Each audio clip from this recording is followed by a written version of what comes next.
ایک بھائی نے کوشچن کیا تھا کہ کہتے ہیں میں نے طواف کیا،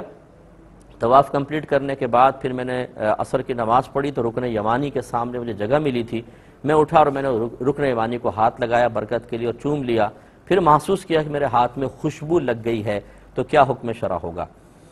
دیکھیں، حالت احرام میں اگر انسان کے جسم پہ اس طرح خوشبو لگے کہ وہ پورے عضو کو گھیر لے،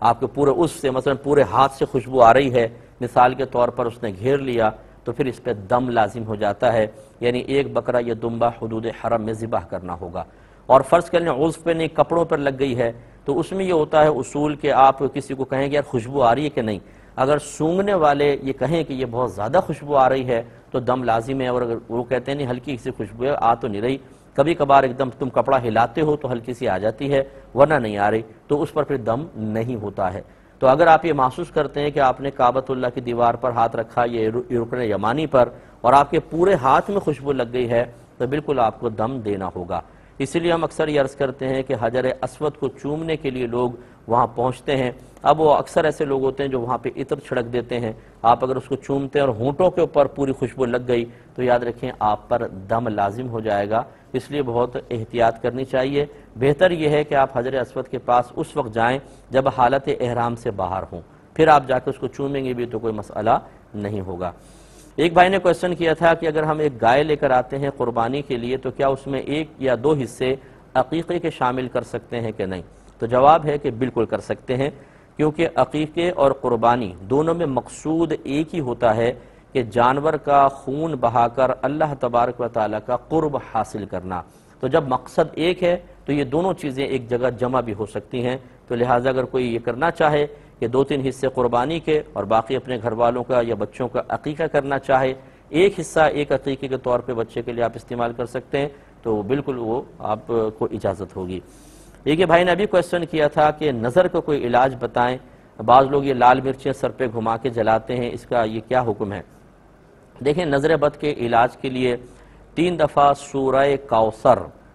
پڑھ کر دم کریں، بہت ہی بہترین ہے۔ اس کے علاوہ دوسرا قل اعوذ برب الفلق اور قل اعوذ برب الناس، یہ دونوں سورہ پڑھ کے دم کر دیں، انشاءاللہ نظر اترے گی۔ یا پھر یہ ٹوٹکے ہیں کچھ جو ہمارے گھروں میں استعمال ہوتے ہیں، لال مرچوں والا جیسے ہے، 7 لال مرچیں لے لیں اور جس کے بارے میں گمان ہے کہ اس پہ نظر ہے اس کے اوپر یوں اس طرح مٹھی میں پکڑ کے 7 دفعہ گھما لیں، پھر 1 بار یا 3 بار سورہ اخلاص پڑھ کے اس پہ دم کریں اور انہیں چولہے میں جلا دیں۔ اگر تو ان سے دھانس آئے، دھانس کا مطلب یہ ہے کہ آپ کی ناک میں چڑھ جائے اور کھانسی آنے لگے، آنکھوں سے آنسو بہنے لگ جاتے ہیں، کھڑا ہونا مشکل ہوتا ہے، تو سمجھ لیں کہ نظر نہیں تھی،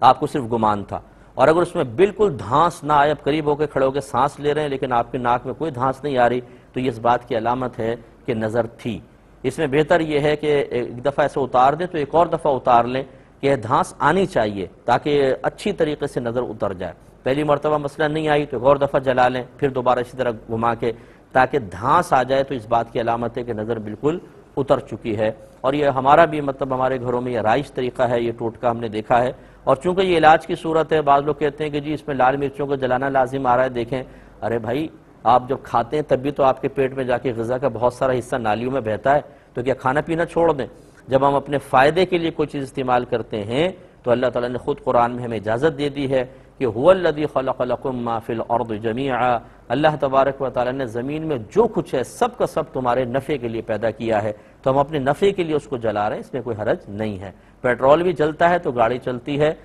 گیس جلتی ہے تو ہمارا کھانا پکتا ہے، ایک چیز کو حاصل کرنے کے لیے دوسرے کو فنا کرنا پڑتا ہے بسا اوقات، تو اس میں شرعاً کوئی قباحت نہیں ہے۔ بعض لوگ اپنی چھوٹی سی عقل کو، ننھی سی عقل کو استعمال کر کے اور اس طرح کی چیزوں پہ اسراف کا حکم لگا دیتے ہیں، یہ مطلب بیجا شریعت کے اوپر افتراء ہے، تو اس طرح کے ٹوٹکے استعمال کیے جا سکتے ہیں۔